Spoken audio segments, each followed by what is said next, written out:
سب کے لیے آئین موجود ہے۔ یہ پاکستان جسے اسلام کے نام پر حاصل کیا گیا تھا، یہ پاکستان جس کا نعرہ تھا لا الہ الا اللہ، یہ پاکستان لا الہ الا اللہ کے نعرے کے تحت حاصل کیا گیا تھا۔ اسی ملک پاکستان میں پاکستان کو بنانے والے اور پاکستان کے بچانے والے مومنین کا قتل عام بھی کیا جاتا ہے اور انہیں جبری طور پر گمشدہ بھی کیا جاتا ہے۔ آخر حکومت کب تک یہ خون کی ہولی کھیلے گی؟ کب تک شیعان حیدر کرار کے خون کے ساتھ یہ کھلواڑ کھیلا جاتا رہے گا؟ آخر کوئی وقت ہو جو ہمیں بتایا جائے۔ اگر نہیں تو پھر ہم راہ حسین کے راہی ہیں۔ ہم خون کی ہولیوں سے ڈرنے والے نہیں ہیں۔ ہم اپنا خون دے کر حسینیت کو بھی بچائیں گے اور پاکستان کو بھی بچا کر بتائیں گے کہ حسین والے ایسے پاکستان کو بچائیں گے کہ پھر پاکستان قیامت تک کوئی درندہ مٹانے کی کوشش نہیں کر سکتا۔ اور ایک بات اور بھی سن لو کہ جتنے ہمارے مومنین تم گرفتار کر رہے ہو، جب کوئی مومن قید میں جاتا ہے اور قید سے نکلتا ہے تو وہ اکیلا مومن نہیں ہوتا بلکہ وہ مختار بن کے نکلتا ہے۔ ہمیں مختار بننے پر مجبور نہ کرو۔ یہ آرٹیکل 10A کی دھجیاں مت اڑاؤ۔ خود ہی قانون بناتے ہو، خود ہی اس کی دھجیاں اڑاتے ہو۔ اگر آپ سے ملک کا قانون نہیں سنبھالا جاتا، ملک کا نظام نہیں سنبھالا جاتا، تو آؤ ہمارے علماء کرام، ہمارے مراجعین کرام آپ کو لاہ عمل دینے کے لیے تیار ہیں کہ کس طرح ملک بنایا جاتا ہے اور کس طرح ملک چلایا جاتا ہے۔ ہم بنانا بھی جانتے ہیں اور چلانا بھی جانتے ہیں۔ ایک شاعر نے کیا خوب کہا ہے، یہ دیس ہے اندھے لوگوں کا، یہ دیس ہے اندھے لوگوں کا، اے چاند یہاں نہ نکلا کر۔ اللہ اکبر۔ کہنے والے نے کیا خوب ترجمانی کی ہے۔ لگتا ہے اس نے میرے ملک کے لیے یہ شعر کہا ہے کہ یہاں اندھے لوگ رہتے ہیں، انہیں کیا پتا چاند کی روشنائی کیا ہوتی ہے۔ یہ چن چن کر شیعان حیدر کرار کا قتل عام، خدا کی قسم اسی چوک پر پچھلے دھرنوں میں ہم نے دنیا کو بتایا کہ کائنات میں اگر کوئی پرامن ترین قوم ہے تو وہ شیعان حیدر کرار ہے، حسین کے عزادار ہے، کہ جن کے ہاں لاشیں بھی پڑے ہوں تو وہ مادر وطن کا ایک پتا نہیں توڑتے۔ ہم نے اسی چوک پر بتایا تھا کہ اگر ہمیں مجبور کیا گیا تو پھر ہم اپنا قانونی، آئینی اور شرعی حق لینا جانتے ہیں۔ عزیزان محترم، آپ نے پریشان نہیں ہونا۔ یہ جملہ آپ نے سوشل میڈیا پر سنا تھا، لیکن یہ جملہ علی کا چاہنے والا یہاں سے کھڑے ہو کے کہہ رہے پریشان نہیں ہونا۔ ایک شخص نے، میں نام نہیں لینا چاہتا، بار بار سوشل میڈیا پہ کہہ رہا ہے کہ پریشان نہیں ہونا، الیکٹرانک میڈیا پہ کہہ رہے پریشان نہیں ہونا، پرنٹ میڈیا پہ کہہ رہے پریشان نہیں ہونا، لیکن میں کہہ رہا ہوں آپ نے بھی پریشان نہیں ہونا۔ وہ صرف کہہ رہا ہے کہ پریشان نہیں ہونا۔ ہم حسین ابن علی کے چاہنے والے ہیں۔ ہم نہ پہلے پریشان تھے نہ اب پریشان ہیں، نہ ہم مرنے سے ڈرتے ہیں نہ اسیر ہونے سے ڈرتے ہیں۔ اگر مرنے کی بات آتی ہے تو حسین ابن علی کی طرح ڈر جاتے ہیں، اور اگر اسیر ہونے کی بات آتی ہے تو سید سجاد کو بھی دیکھ لیتے ہیں اور موسیٰ کاظم کو بھی دیکھ لیتے ہیں۔ ہمارے پاس ہر طرح کے نمونے موجود ہیں۔ اگر نمونوں کی ضرورت ہو تو پھر در اہل بیت پر آؤ، ہم تمہیں ہر طرح کا نمونہ دکھا کر بتائیں گے ملک کو چلایا کیسے جاتا ہے، ملک کو بچایا کیسے جاتا ہے۔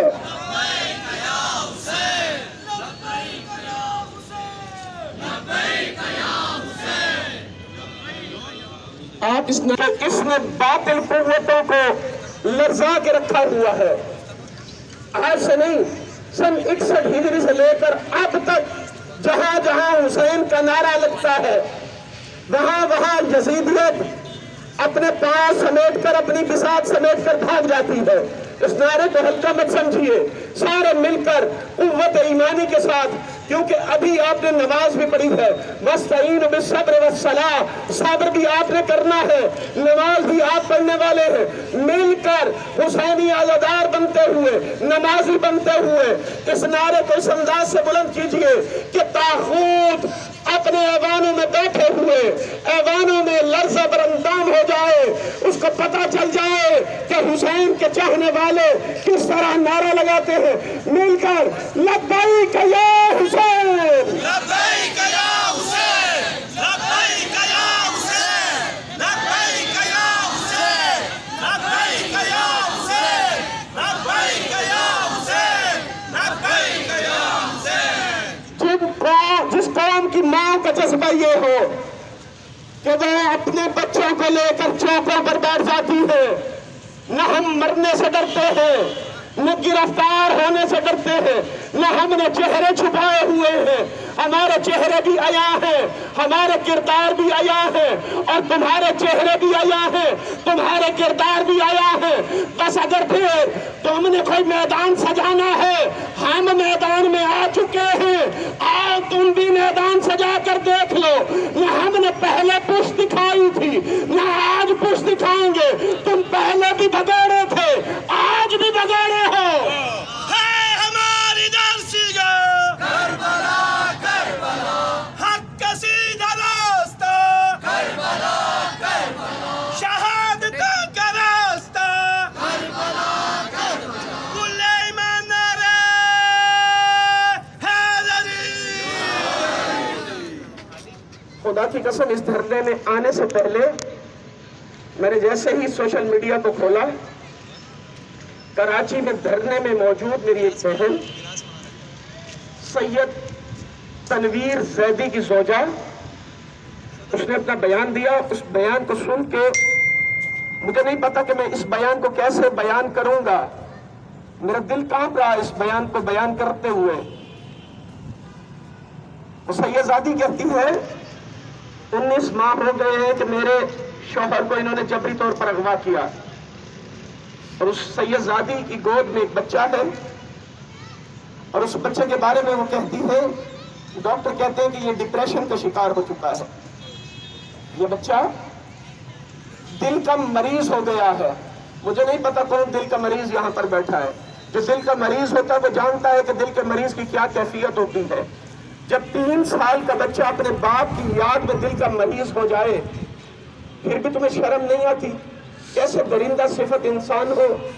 اگر ان کا کوئی قصور ہے تو تمہارے پاس آئین موجود ہے، لاؤ ان کو کچہریوں میں، لاؤ ان کو کورٹ میں لاؤ اور ثابت کرو کہ ان کا جرم کیا ہے۔ اگر جرم نہیں ہے تو پھر ان کو آزاد کرو۔ کیوں بہنوں سے بھائیوں کو جدا کر رکھا ہے؟ کیوں ہماری بہنوں کے آپ نے سہاگ اجاڑ رکھے ہیں؟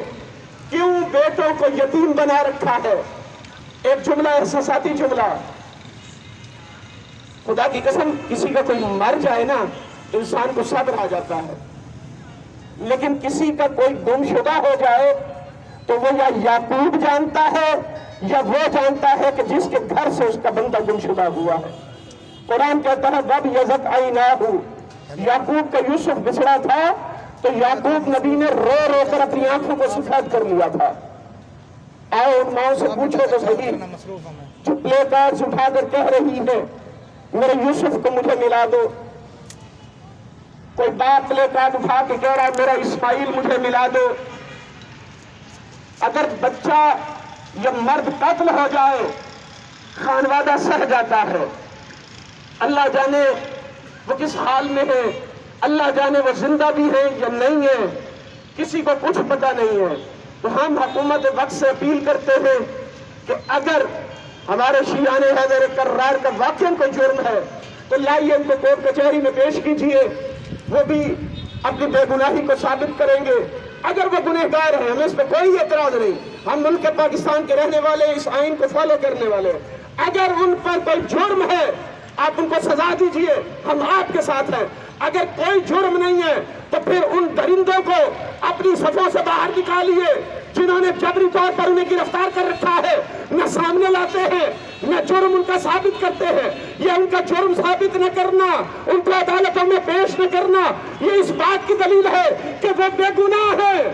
اور یہ گنہگار ہیں۔ عزیزان محترم، علامہ طالب جوہری صاحب کا ایک جملہ پڑھ کے بس میں اجازت چاہوں گا۔ علامہ مرحوم کسی سے نے پوچھ لیا تھا قبلہ یہ امن کی ڈیفینیشن کیا ہے، امن کی تعریف کیا ہے؟ انہوں نے کہا مجھے نہیں پتا کہ لغت میں امن کسے کہتے ہیں، لیکن میرے ملک پاکستان میں ایک جنازہ اٹھنے سے دوسرا جنازہ اٹھنے کے درمیان کا وقت امن ہے۔ اللہ اکبر! جو سمجھ سکے اس جملے کو، میں ان سے روحانی طور پر اجازت لے کر اس جملے میں ترمیم کرنا چاہتا ہوں۔ قبلہ آپ نے جو جملہ کہا تھا وہ اس وقت کا جملہ تھا، اس وقت کا جملہ یہ ہے کہ ایک جنازے سے دوسرے جنازے کے درمیان کا وقت امن ہے، ایک شیعہ جوان کو اٹھانے سے دوسرے جوان کو اٹھانے کے درمیان کا وقت امن ہے، ایک جلوس پر حملہ کرنے سے دوسرے جلوس پر حملہ کرنے کے درمیان کا وقت امن ہے، ایک شیعہ کو ٹارگٹ کلنگ کرنے سے دوسرے ٹارگٹ کلنگ کرنے کے درمیان کا وقت امن ہے، اور ایک مسجد میں خودکش حملہ کرنے کے درمیان اور دوسرے کے درمیان جو وقت ہے وہ امن ہے۔ خدا را ہوش کے ناخن لیجئے اور ملک کو ان دہشت گرد عناصر سے بچائیے۔ والسلام۔